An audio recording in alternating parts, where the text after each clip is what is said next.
آج ویو 360 میں بچیوں کے لیے اقوام متحدہ کے عالمی دن کا تھیم ہماری نسل ڈیجیٹل نسل۔ ترقی پذیر دنیا میں لڑکیوں کو کس حد تک یہ مواقع حاصل ہیں؟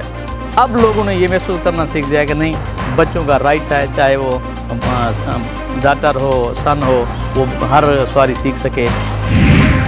جمال خشوگی قتل کیس، کیا اس واقعے کا سایہ اب بھی امریکہ اور سعودی عرب کے تعلقات پر موجود ہے؟ اور وادی سوات 19ویں صدی کی فلاحی ریاست فوجی آپریشن کے بعد اقلیتی برادری کے لیے کتنی پرامن ہے؟ اپنا بزنس کرتے ہیں، ان لوگوں کے ساتھ مل جل کے رہتے ہیں، غم شادی بیاہ پہ شرکت کرتے ہیں، یہ ہمارے آتے ہیں، ہم ان کے جاتے ہیں۔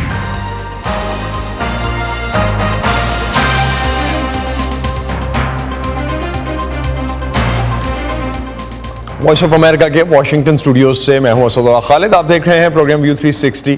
آج یعنی 11 اکتوبر کو بچیوں کا عالمی دن منایا جاتا ہے۔ اقوام متحدہ کی جانب سے اس دن کو منانے کا مقصد لڑکیوں کے حقوق کے بارے میں آگاہی بڑھانا اور ان کو درپیش مسائل کو اجاگر کرنا ہے۔ عالمی ادارے نے اس دن کو منانے کا آغاز 2012 میں کیا تھا، مگر 1995 میں بیجنگ ڈکلیریشن میں خاص طور پر لڑکیوں کے حقوق کو تحفظ دینے کی بات کی گئی تھی۔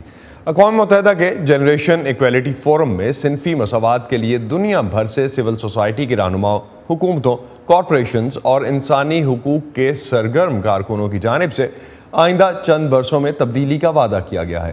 اقوام متحدہ کا کہنا ہے کہ کنیکٹیوٹی، آلات اور ان کا استعمال، پیشہ ور مہارتوں اور ملازمتوں میں صنفی عدم مساوات ایک حقیقت ہے۔ چونکہ اس سال کا theme are generation digital generation یعنی ہماری نسل ڈیجیٹل نسل، تو ڈیجیٹل رسائی کے حوالے سے دنیا کے مختلف معاشروں میں جو عدم مساوات پائی جاتی ہے اس سے نمٹنا عالمی ادارے کے لیے ایک چیلنج ہے، کیونکہ ڈیجیٹل انقلاب سب کے لیے ہونا چاہیے۔ اس ڈیجیٹل ایج میں لڑکیوں کا تحفظ، خصوصاً انہیں سوشل میڈیا پلیٹ فارمز کے بارے میں آگاہی دینا اور ٹیکنالوجی کے منفی پہلوؤں سے بچانا ہم سب کا فرض ہے۔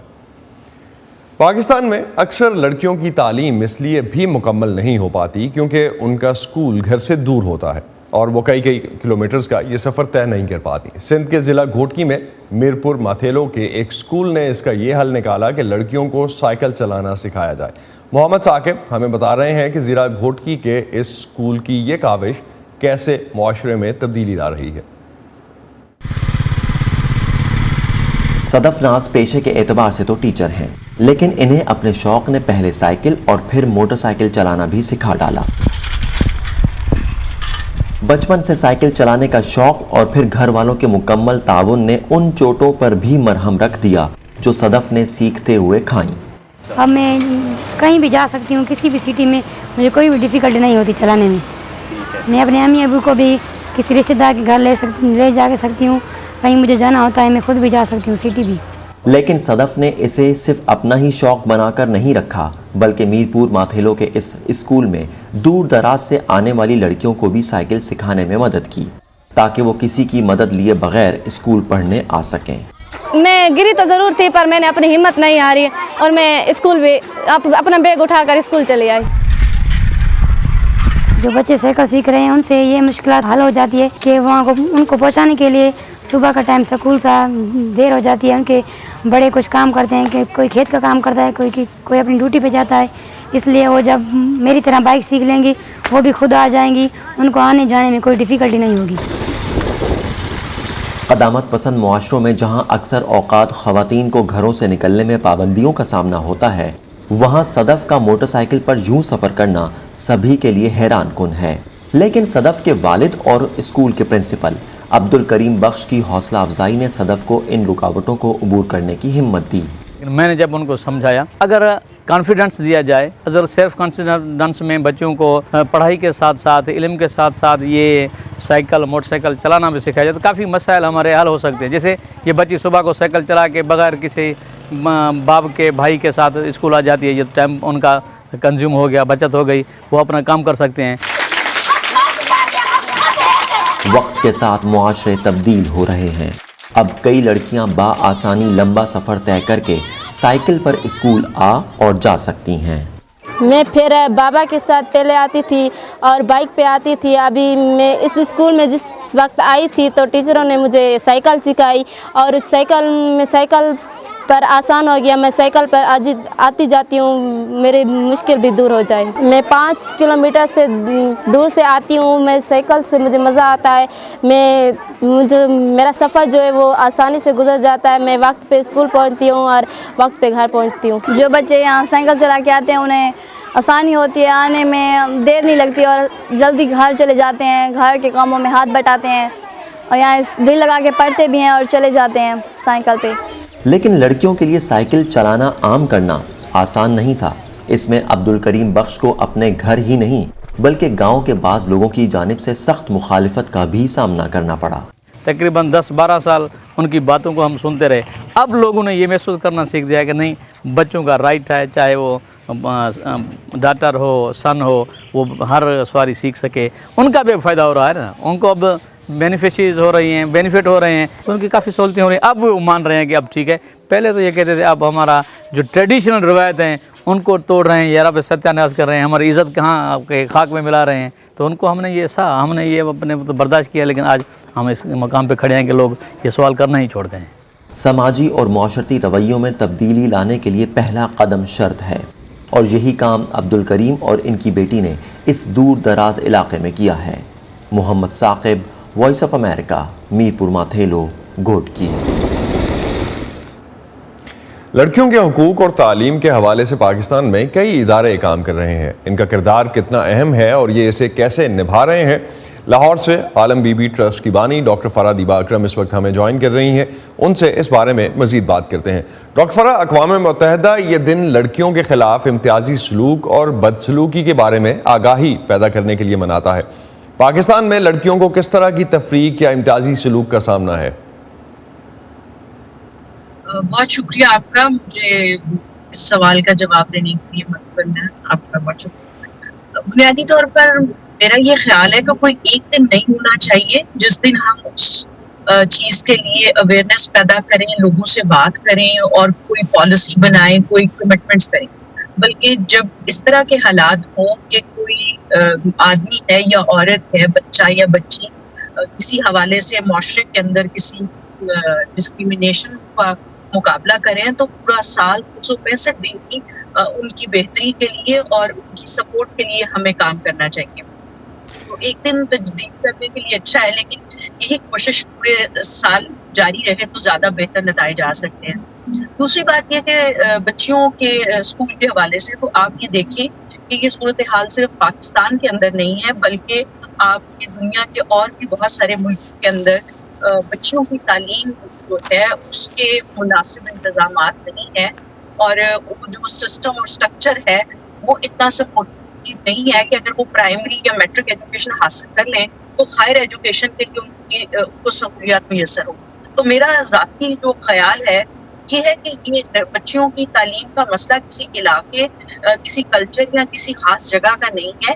یہ ایک بنیادی طور پہ رویہ ہے, اور ایسا رویہ دنیا کے تمام حصوں میں پایا جاتا ہے جہاں پہ بچیوں کے ساتھ تعلیم کے معاملے میں ایک صنفی رویہ روا رکھا جاتا ہے.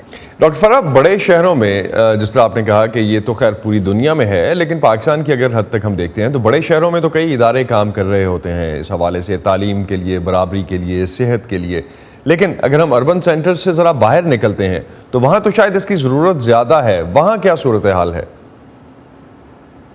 دیکھیں, اربن سینٹر میں انیشلی جب ہم دیکھتے ہیں کہ مختلف تنظیمیں کام کر رہی تھیں, تو اب یہ اربن سے نکل کے کافی حد تک رورل سائڈ پر بھی چلا گیا ہے, جہاں پہ بچیوں کو, خواتین کو تعلیم, صحت اور کسی ہنر کے سیکھنے کی ضرورت ہے, تو وہاں بھی ان کو سپورٹ کیا جا رہا ہے. اور اس میں صرف جو تنظیمیں ہیں وہ کام نہیں کری, بلکہ جو وہاں کے لوکل لوگ ہیں وہ خود بھی اپنے مسائل کو ریئلائز کر کے ان کو حل کرنے اور اپنے ماحول کو بہتر کرنے کی کوشش کرتے ہیں. اور کسی حد تک جو وہاں کی گورنمنٹ ہے وہ بھی کوشش کرتی ہے کہ وہ لوگ اگر کوئی اسٹیپ لے رہے ہیں تو وہ اس میں ان کو فیسیلیٹیٹ کرے, تاکہ یہاں جو ایک ڈسپیرٹی ہے یا کوئی ناانصافی ہے کسی بھی وجہ سے, اس کی کوئی بھی وجہ ہو سکتی ہے, اس کو کم کیا جا سکے. تو اویئرنیس ٹیکنالوجی کی وجہ سے اب صرف خاص حلقوں تک نہیں رہی, بلکہ یہ بہت زیادہ دور تک پھیل گئی ہے. اب بہت ساری ریموٹ جگہوں پر بھی بچیوں کو اور ان کے پیرنٹس کو احساس ہے, پیرنٹس چاہتے ہیں کہ ہم بچوں کو پڑھاتے ہیں تو ہم بچیوں کو بھی پڑھائیں, اگر ہم بچوں کو اچھا کھلاتے ہیں تو بچیوں کو بھی کھلائیں. ہاں یہ ضرور ہے کہ کچھ روایتی طور پر یا کلچر بھی آپ دیکھیں کچھ جگہوں پہ یہ رویہ نہیں دیکھ سکتے کہ وہ اس صنفی امتیاز کو مٹانا چاہتے ہیں، لیکن زیادہ تر لوگ جہاں اویئرنیس پہنچتی ہے اور جو اپنے گھر کو وہاں آپ کے خیال میں تبدیلیاں آ رہی ہیں. بہت بہت شکریہ، بہت بہت شکریہ ڈاکٹر فرح آپ کا ہمیں وقت دینے کا. اور اس سے پہلے جس طرح سے آپ نے ذکر کیا کہ کچھ حد تک جو ہے وہ اویئرنیس جاری ہے، ہم نے ابھی گھوٹکی کی ایک رپورٹ جو محمد ثاقب نے ہمیں دکھائی وہ بھی ہمیں دیکھی. بہت شکریہ ڈاکٹر فرح آپ کا اس حوالے سے بات کرنے کا. بوسنیا کی جنگ کے بعد اس جنگ زدہ خطے سے ہزاروں مسلمان امریکہ آ کر آباد ہوئے. ان میں سے ایک دینا قہرمان بھی تھیں جو امریکہ کی نیشنل ہینڈ بال ٹیم کی کھلاڑی بنی. لیکن دینا کا کام اس تعارف سے کہیں بڑھ کر ہے. جانیے گا اس ہفتے کے شیروں میں. The coach from the USA team said, it's like, hey, do you want to come train with us in Brazil? Like, you look like you're a really good goalie and you could be a great benefit to the team. So I was like, yeah, I'll do that.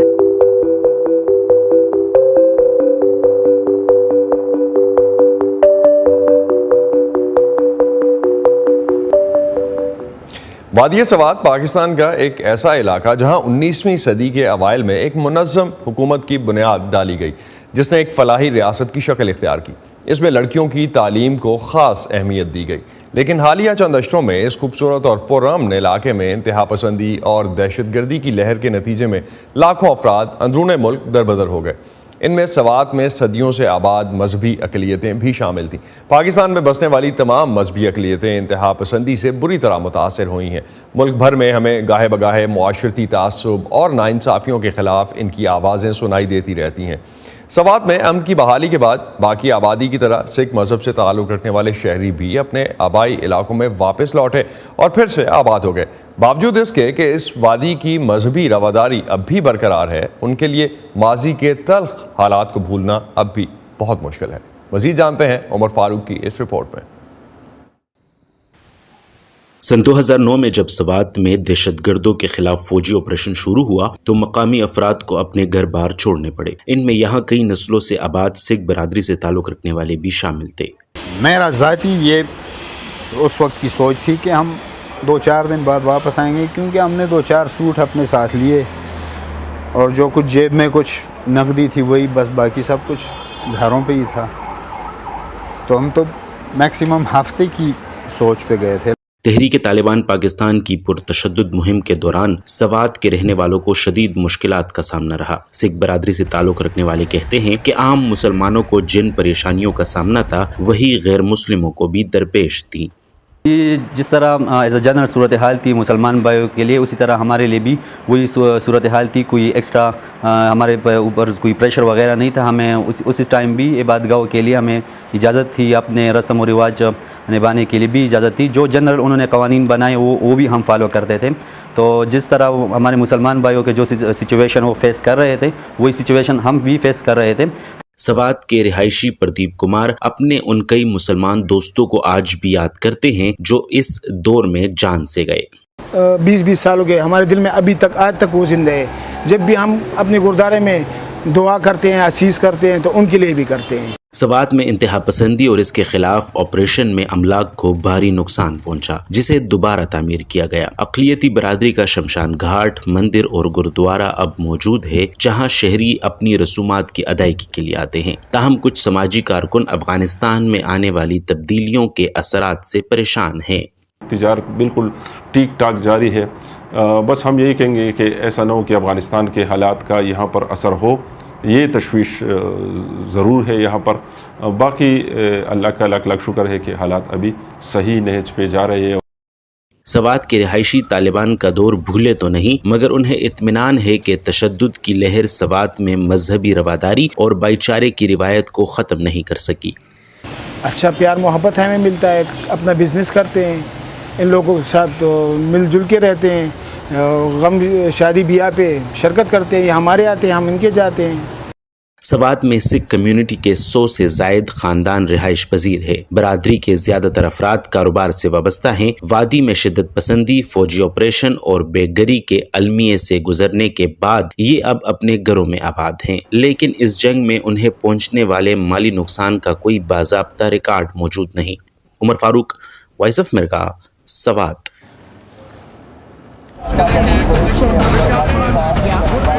خبروں کے پیچھے نہیں بھاگتے، ہم کہانیاں ڈھونڈتے ہیں، عام لوگوں کی خاص کہانیاں۔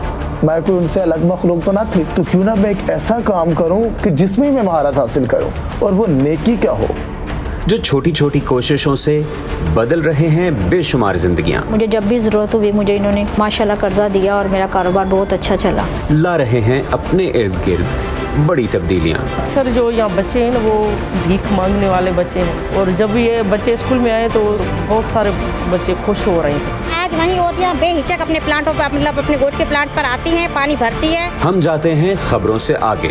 میں ہوں نیلوفر مغل، سمن خان، سعدیہ زبران جھا، عمر فاروق، چترا ڈار، گیتی آرانی، مرتضیٰ زہری۔ 360 میں آپ سب کو خوش آمدید۔ ہم ہیں وائس آف امریکہ۔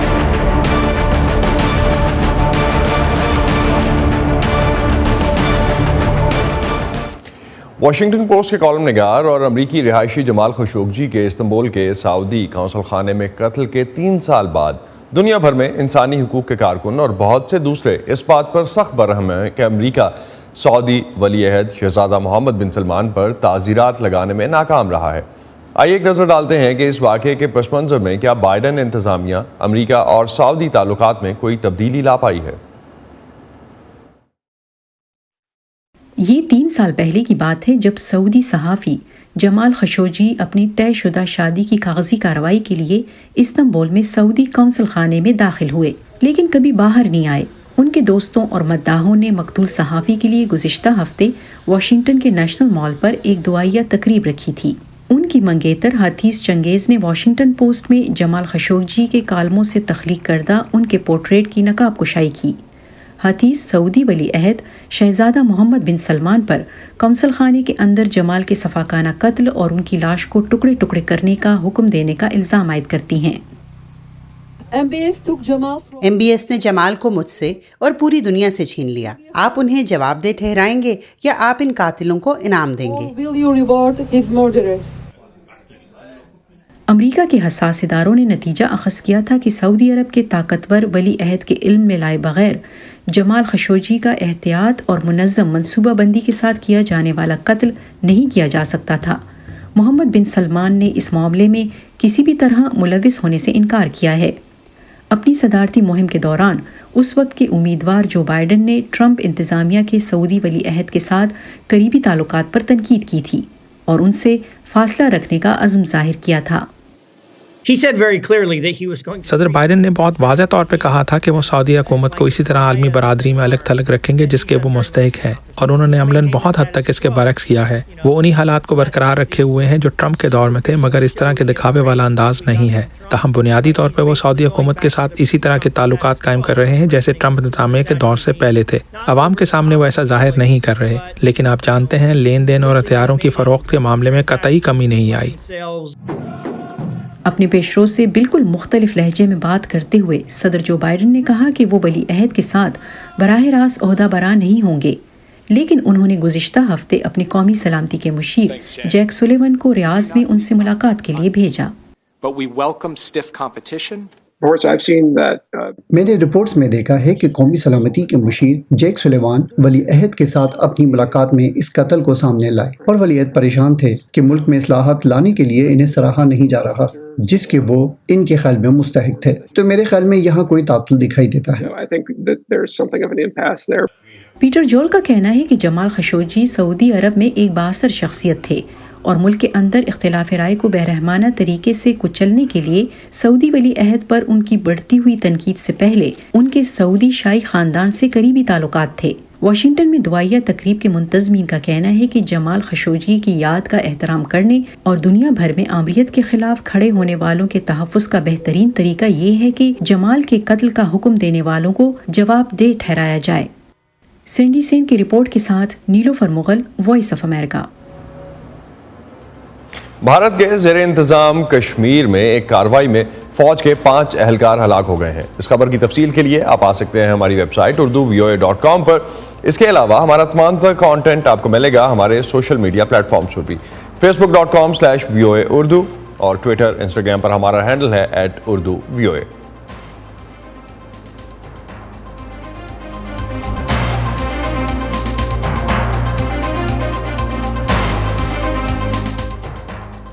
تازہ ترین خبریں، اہم واقعات، آڈیو ویڈیو رپورٹس اور تجزیے دیکھیں، سنیں اور پڑھیں VOA اردو کی اسمارٹ فون ایپ پر۔ خبریں اب ہر وقت آپ کی مٹھی میں۔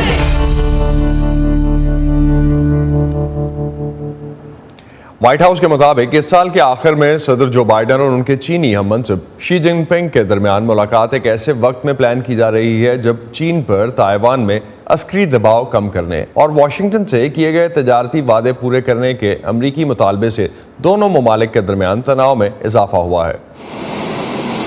حالیہ دنوں میں چین نے جب تائیوان کی فضائی حدود میں تقریباً 150 جنگی طیارے بھیجے تو بائیڈن انتظامیہ کی جانب سے چین کو وارننگ دی گئی۔ یہ سرگرمی خطے کو غیر مستحکم کر سکتی ہے، اس سے غلط اندازوں کا خطرہ ہے اور یہ علاقائی امن اور استحکام کو نقصان پہنچانے کی ممکنہ وجہ بن سکتی ہے۔ تائیوان خود کو آزاد ملک تصور کرتا ہے جبکہ چین اسے اپنے سے علیحدہ ہو جانے والے صوبے کے طور پر دیکھتا ہے۔ تائیوان پر چین کا یہ دباؤ امریکہ اور چین کے درمیان جاری تناؤ میں اضافے کی ایک اور وجہ بن گیا ہے۔ گو کہ یہ تشویشناک ہے، تاہم میں نہیں سمجھتا کہ جنگ کا خطرہ موجود ہے۔ میرے خیال میں چین جنگ کو ہوا دینے میں دلچسپی نہیں رکھتا اور نہ ہی امریکہ۔ امریکہ تائیوان سے غیر سرکاری تعلقات اور دفاعی تعاون کو برقرار رکھنے کے ساتھ ہی ون چائنا پالیسی بھی قائم رکھے ہوئے ہے، یعنی تائیوان پر چین کے حق کو تسلیم کرنا۔ صدر جو بائیڈن نے گزشتہ ہفتے بتایا کہ ستمبر میں چینی صدر شی جن پنگ کے ساتھ ہونے والی اپنی فون کال میں انہوں نے امریکہ کے اس موقف کا اعادہ کیا تھا۔ ہم اتفاق کرتے ہیں ہم تائیوان معاہدے کی پاسداری کریں گے اور ہم نے یہ واضح کر دیا ہے کہ میں یہ نہیں سمجھتا کہ انہیں بھی اس معاہدے کی پاسداری کے علاوہ کچھ اور کرنا چاہیے۔ تاہم امریکہ چین پر یہ کہہ کر دباؤ بڑھا رہا ہے کہ اس نے جنوری 2020 کے اس معاہدے کی پاسداری نہیں کی جس میں بیجنگ نے 2021 تک مزید $20 کروڑ مالیت کے امریکی سامان اور خدمات خریدنے پر رضامندی ظاہر کی تھی۔ ہم اپنے پاس موجود تمام طریقے استعمال کریں گے اور بوقت ضرورت نئے طریقے بھی اختیار کریں گے تاکہ امریکی معاشی مفادات کو نقصان دہ پالیسیوں اور طریقوں سے بچایا جا سکے۔ امریکہ آسٹریلیا سمیت دیگر انڈو پیسفک طاقتوں سے اتحاد بھی بڑھا رہا ہے جسے وہ حالیہ اوکس معاہدے کے تحت نیوکلیائی سب مرین سے لیس کرنے میں مدد دے گا۔ گزشتہ ماہ صدر جو بائیڈن نے 4 ملکوں کے اتحاد کے سربراہی اجلاس میں آسٹریلیا، بھارت اور جاپان کی میزبانی کی۔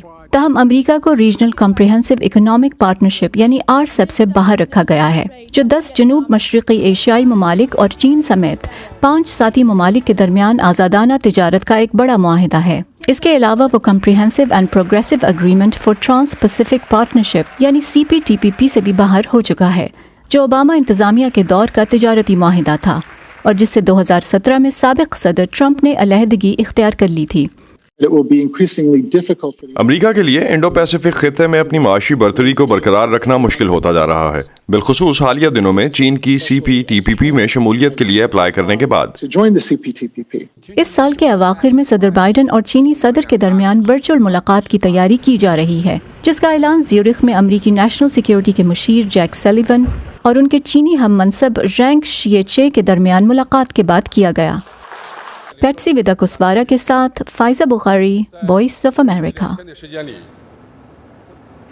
یہ تھا آج کا ویو 360۔ اسٹے سیف اور پروگرام پر اپنے فیڈ بیک کے لیے آپ آ سکتے ہیں facebook.com/VOA اردو کے پیج پر۔ اس کے علاوہ ٹویٹر اور انسٹاگرام پر ہمارا ہینڈل ہے @urduvoa۔ اب تک کے لیے اتنا ہی۔ اسد اللہ خالد کو اجازت دیجیے، خدا حافظ۔